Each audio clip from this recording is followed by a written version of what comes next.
Hi, Andrea Waddell here. Welcome. I'm really glad you're here.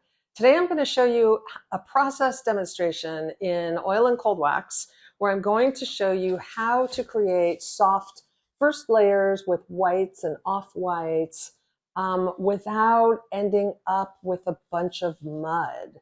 And white on white paintings is a challenge that I love and I like to teach it. And I think this is a method you can learn from, because a lot of the success of it comes to creating luminosity comes from subtle transitions and the right amount of pressure and varying pressure with the tools that you're working with.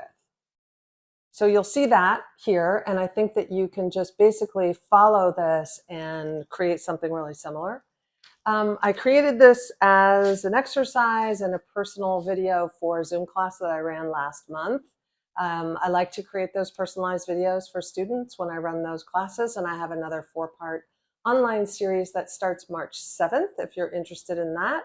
Also, a bunch of in-person retreats and workshops are coming up this summer and fall, one in New Orleans, one on the central coast of California, and the other one in the south of France. So if you're interested in working in person, coming on retreat, getting away from it all, diving deep, all that information is in the notes below. Okay, so I think with everything going on, we may as well just stay focused and creative and positive and jump right in. I'll show you how this was done, and then I'm probably going to keep working on it, and I'll show you that next process video next week. If you like these videos, please go ahead and give it a thumbs up and subscribe if you aren't subscribed already. The first thing that I've done here is I've started with a piece of Arches oil paper, and I have a couple of collage elements, and I have some black gesso, some gray gesso, and just have left some of the paper white. And that's a great base when you're starting, when you want to create a white on white painting, because you've got the mid-tones, the dark tones, and you've got a little bit of texture. So I'm going to start here with some cool whites, and the whole thing is going to be about cool whites, warm whites, and watching how and white whites, and watching how they react on those darker and less dark surfaces. And that's a great way to start a painting like this. So you can try that yourselves.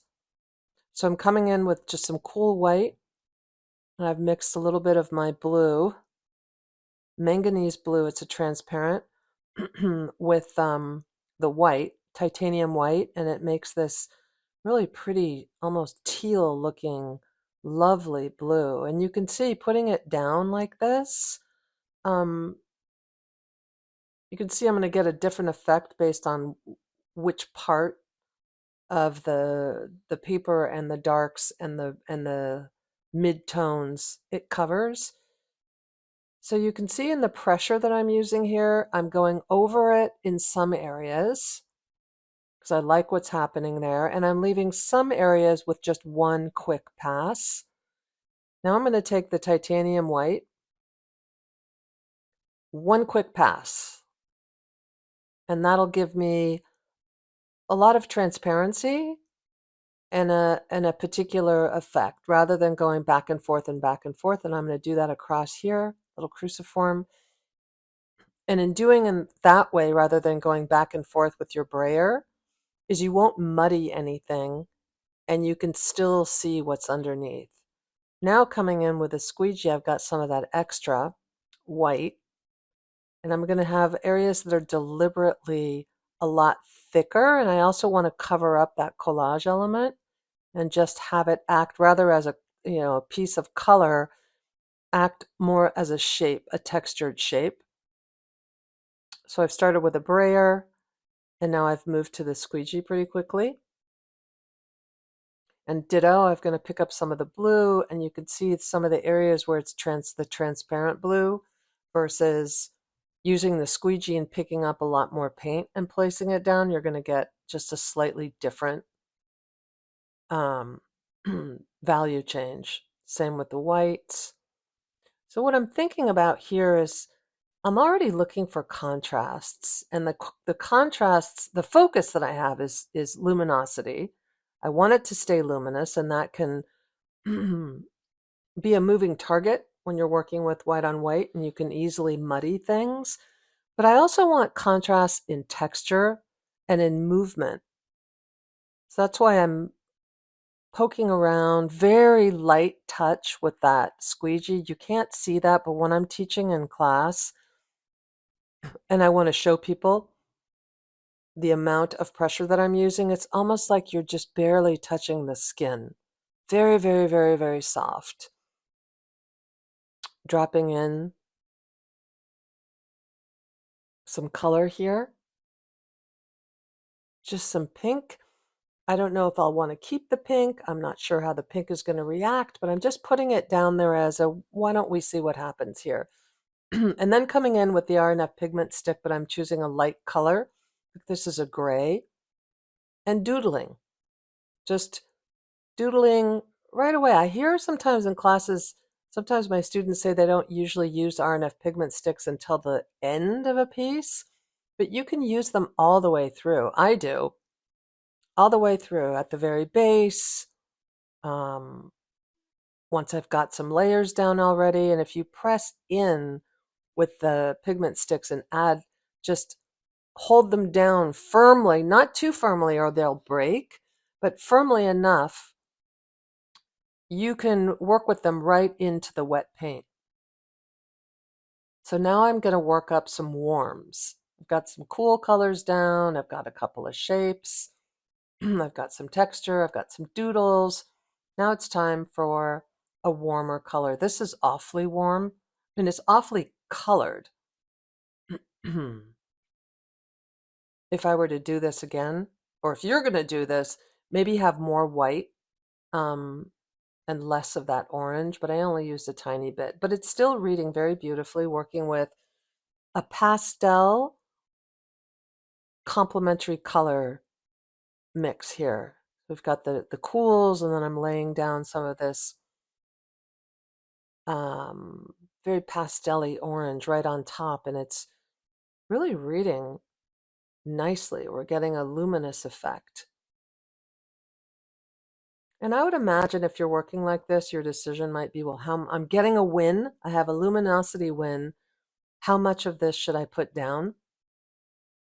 And that's going through my mind here. I'm like, oh, this is fun. This really feels good, and it actually looks good. I'm going to put it all over, and I have resisted the temptation.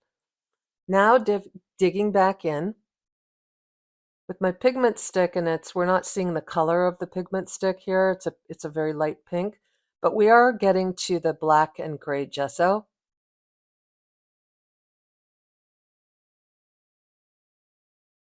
Which sometimes happens.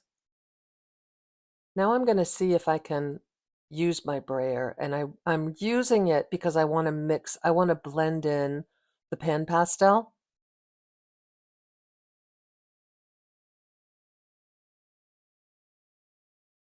Finding some lines. So scraping back into dark layers is really a good idea in your base layers. Either use black gesso or gray gesso, or don't hesitate to have some areas in the painting at the beginning layers that have dark layers. This is another thing I see in class a lot, that people kind of shy away from this, but it'll give you really interesting contrasts. So here I'm doing something you might find interesting. I'm taking the RNF pigment stick and I'm cutting it up because I didn't have any black in tube paint. So I'm using my RNF pigment stick and I'm going to make a chromatic black, not really a chromatic black. I'm going to make a black that kind of leans red. So I'm going to pick up a red pigment stick and cut it up. And this is a way you can use them. They're not just mark making tools. You can use them, really, they are high quality oil tube paints in stick form, and they have some wax in them. Okay, so I've mixed now in some cold wax into that mixture. And I'm going to try to do a bang pull across again. Quick gesture. And I got some interesting movement, and I'm going to wind up keeping that for a while.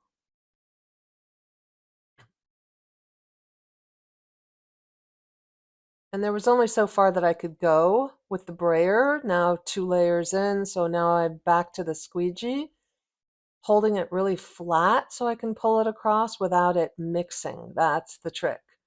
It's really flat.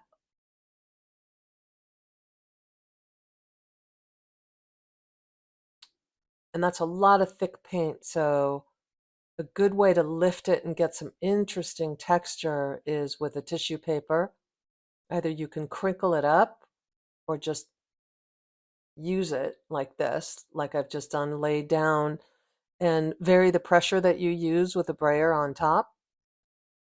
And it's already more interesting than when I had just put it down. And another way to use tissue paper and to get some interesting contrast is just to blot with it, but just in one area.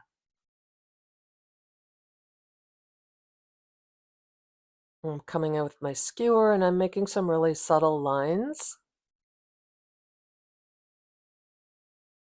So I'm kind of throughout this repeating what I have in the background, which is a dark tone, very light areas, and midtones. And I'm trying to find areas where there's some interesting, subtle, sophisticated line work, and areas where there is movement coming across that excites the eye. And now I realize I'm going to lighten up that dark gray. But before I do that, I am laying down some pigment stick, some pale pigment stick, pink, and you can see how beautiful that color comes out because there's really not much underneath. There's just one thin layer of paint, and so we get the full um, pigment stick color that lays down beautifully and doesn't mix in with anything because there's not that much under where that little spot is where I use the pink pigment stick. So now I've got a lighter gray, and I'm down to my last piece of palette paper here, and I'm showing you this. I didn't edit this out because I think it's really, you can't hear me swearing and grunting. um, but what's really important about this is rolling this out enough so that I can get the effect that I want. And I only have the one little piece of paper there, but I'm insisting here and I'm rolling it out so that I can go like that quickly across, and I have rolled out enough of the paint on that brayer to be able to do that, but I'm not going to do that here. I thought I might get some white, but instead I got an interesting gesture, and it was a mistake, sort of, but I wind up really liking the movement of that brayer. It kind of mushed in with the paint, but it created sort of this graceful looking movement. So now I've got way too much paint buildup to be able to come back at all with the brayer. So now it's time to use the palette knife for my whites. And again, very, very, very delicate, soft, tight touch, and holding that palette knife pretty flat, making sure that all of the paint is on the bottom of the palette knife. You don't have anything sitting on the top, which would influence how um, basically the control you have when you're laying the paint down and you want to do a delicate move. Coming in here, adding a little bit of contrast so that there's less of that orange shape, that orange color, and a little bit more of this subtle cool gray.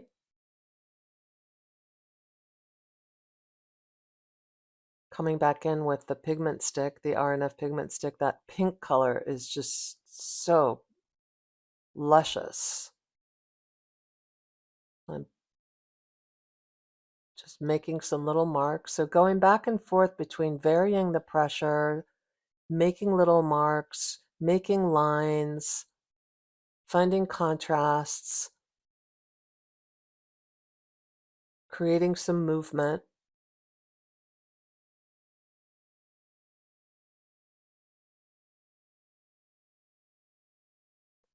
And making lines, one of the things I really like to do is I make lines with my squeegee. They'll be very subtle. You just press the edge of that squeegee down right into the paint. And another thing that I often do when I'm working is I make sure that the edges of the page that are not just left haphazard, I try to make those, clean that up a little bit. And also flatten it so that there are areas that are very flat next to areas in terms of the texture, areas of flat texture next to areas where there is um, more texture creates a really nice contrast. I'm just lifting it up, and I lifted it up and I created a little shape there that kind of pulled the painting together. There was enough going on. I found my eye moving all the way across once I started bringing in some of these little subtle shapes, that it was starting to look pretty finished. And the trick about having a lot of thick paint is really you should come in the next day to work on kind of building it into the texture that you really want it to be. That's when you can press in and mold it to the way that you'd like it to look. But this is where we got to.